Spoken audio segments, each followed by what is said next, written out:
Example ideas. प्रेरक उदाहरण idea. एक युवक देखता है कि उसकी माँ, जो कभी स्नेह और जीवन से भरी रहती थी, अब कोने में बैठकर परछाइयों से बातें करती है और कई बार अपने ही बेटे को पहचानने से इनकार कर देती है। जब उसकी छोटी बहन आत्महत्या करने की कोशिश करती है और उसे खुद याद नहीं होता कि उसने ऐसा क्यों किया, तब उसे समझ आता है कि ये कोई मानसिक बीमारी नहीं है, ये वशीकरण है। जैसे जैसे वो इस सच्चाई की तह तक जाता है, उसे पता चलता है कि पूरे शहर में कई परिवार इसी डर से गुजर रहे हैं। एक प्राचीन सत्ता रक्त वंशों के रास्ते फैल रही है और किसी भयानक प्रलय की तैयारी कर रही है। आइडिया 2।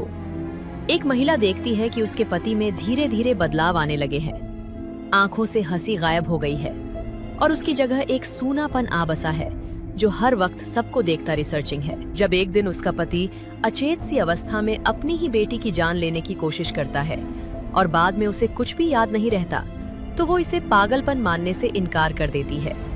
उसकी तलाश उसे ऐसे लोगों तक ले जाती है जिन्होंने ठीक इसी तरह अपनों को खोया है, और साथ मिलकर वे रक्त से सनी पुरानी डायरियों में लिखे हुए एक भयानक सच तक पहुंचते हैं, जो बताता है कि ये अंधकार नया नहीं है, ये पहले भी आया था और अब ये आत्माओं का भूखा है।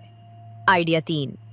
एक कॉलेज छात्र घर लौटता है और पाता है कि उसका कभी हंसमुख भाई अब उससे कटा हुआ और आंखों में एक खालीपन लिए हुए है।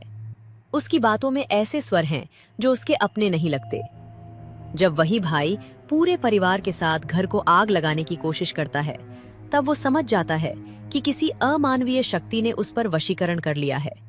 उसकी व्याकुल तलाश उसे ऐसे लोगों तक ले जाती है जो इसी तरह के भयावह अनुभवों से बचकर निकले हैं, और वो सब साथ मिलकर एक खंडहर हवेली तक पहुंचते हैं, वही जगह जहां पहला वशीकरण अनुष्ठान किया गया था और जहां इस अंधकार को खत्म करने का एकमात्र रास्ता एक असंभव सा बलिदान मांग सकता है।